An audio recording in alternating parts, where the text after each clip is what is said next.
Kalian wajib tahu 6 cara ini kalau mau make a lot of money. Kalau mau kaya nih, punya ratusan miliar, lu cuma jualan 6 barang ini sebenarnya. Karena konsepnya money flow atau mendapatkan uang, intinya kalian offer apa ke siapa. Simple banget. Tapi kalau kebanyakan kalian mikir, udah mendingan jualan makanan, jualan apa, itu udah salah pikir menurut gue. Karena pas orang beli produk kalian, mereka nggak beli produk. Mereka nggak beli solusi yang kalian tawarkan. Kadang kalau sifatnya emosional, gengsi gitu misalnya. Tas yang modalnya di bawah 1 juta, gue beli harganya 50 juta. Misalnya karena branded. Jadi kalian bookmark ini video, dibaca ulang, ditonton ulang. Buat teman-teman kalian yang beraspirasi untuk menjadi orang kaya, kalian harus ngerti konsep ini. Jualan yang pertama adalah jualan harapan ke orang miskin.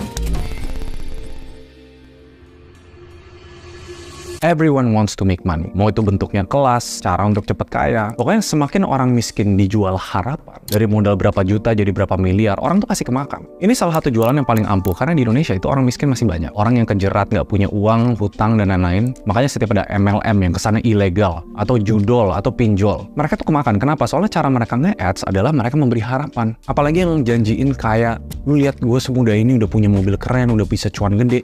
Itu harapan yang dijual ke orang miskin, biar mereka mau kasih duitnya mereka. Bukannya mereka makin kaya, mereka makin miskin. Jadi kalau misalnya kalian kemakan marketing yang orang jualan harapan ke orang miskin, pastikan apa yang kalian jual dan apa yang kalian beli itu realistis. Jadi kalian harus pasang filter. Orang-orang yang menjual harapan ke orang miskin itu orang kaya, yang bilang duit gue nggak banyak dari jualan kelas. Kenyataannya mereka bisa banyak kok. Gue juga jualan kelas kok. Gue bisa dapat ratusan juta dari jualan kelas. Tapi ini udah masalah etika dan moral. Jangan janjiin apa-apa yang kesannya nggak realistis, karena kita tahu orang miskin atau orang bodoh itu gampang diiming-imingi secara emosi. Tapi one adalah jualan harapan ke orang miskin. Kalian beli ini, kalian bisa jadi kaya. Itu udah paling gampang. Jualan yang kedua, jual rasa takut ke orang kaya.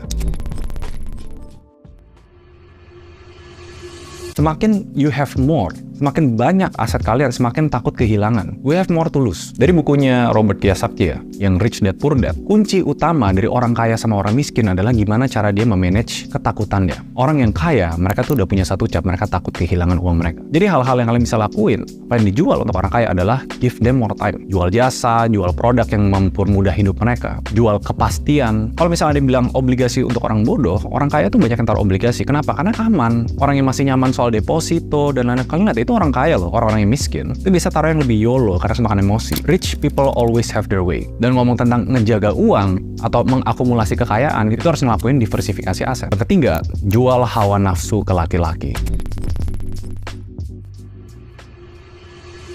Kenapa ads selalu pakai cewek seksi? Karena itu udah nature-nya laki-laki untuk attracted. Dan untuk kita menjual hawa nafsu ke laki-laki, kalau kalian kira brand-brand skincare itu jualan skincare, kagak. Laki-laki itu manusia ego. And we all know it. Kategori kayak personal grooming, gadget, gym membership, personal coaching, itu menurut gue pelan-pelan bakal naik. Itu konsep jualan. Bukan produknya yang dibeli, tapi solusi dari produknya. Kalau kita bisa menjual hawa nafsu ke laki-laki, karena itu kadang bahkan kita nggak bisa kontrol ya. Otak primal kita, kalian bisa make a lot of money. Di balik itu, jual kecantikan untuk perempuan.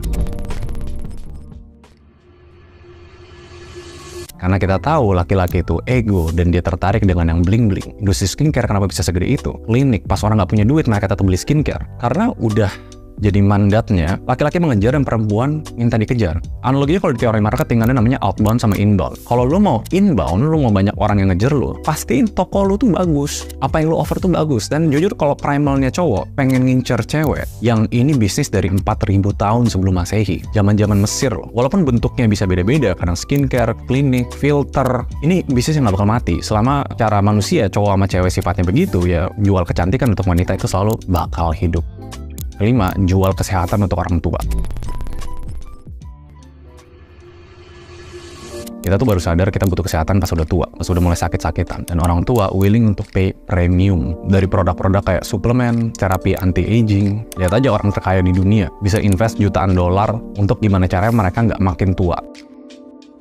Dan enaknya, untuk jualan ke orang tua, mereka udah punya duit, bro. Itu kenapa rumah sakit make a lot of money juga. Walaupun kesehatan Indonesia agak kacau ya. Keenam, oh ini lumayan favorit gue nih, jualan gengsi ke kelas menengah. Karena kelas menengah tuh kayak tanggung loh. Dia mau ke atas tapi susah, dia nggak mau diasosiasi namanya di bawah. Kenapa buying power kita turun tapi orang tetap beli Labubu, tetap nonton konser, tetap beli tas branded, tetap beli iPhone. Fun fact-nya, konser-konser kayak Bruno Mars kemarin 100.000 lebih tiket kejual. Itu didominasi sama middle class, especially anak muda ya, yang banyak loh pengeluarannya lebih gede daripada pendapatan. Kenapa? Gengsi. Itu udah faktor emosional. Kalian lihat Maslow's hierarchy of needs. Kebutuhan manusia itu dibagi ke tier-tier ini. Makin ke atas mereka makin goblok, makin keluar aja duitnya. Jadi pesan gue buat middle class nih, karena nggak kemakan marketing. Janganlah fulfill lifestyle cuma buat gengsi. Setidaknya kalian bisa ngembangin uang kalian. Nanti uang itu yang kalian dapat secara investment baru pakai buat yang bergengsi. Jangan dari uang makan. Dan poin terakhir yang mau gue sampein ya, biar kalian lebih pintar dalam membangun bisnis adalah kalian nggak ngejual produk atau jasa. Kalian ngejual solusi. Poinnya adalah kalian cari tahu dulu siapa yang kalian sasar. Kedua, solusi apa yang kalian mau tawarkan.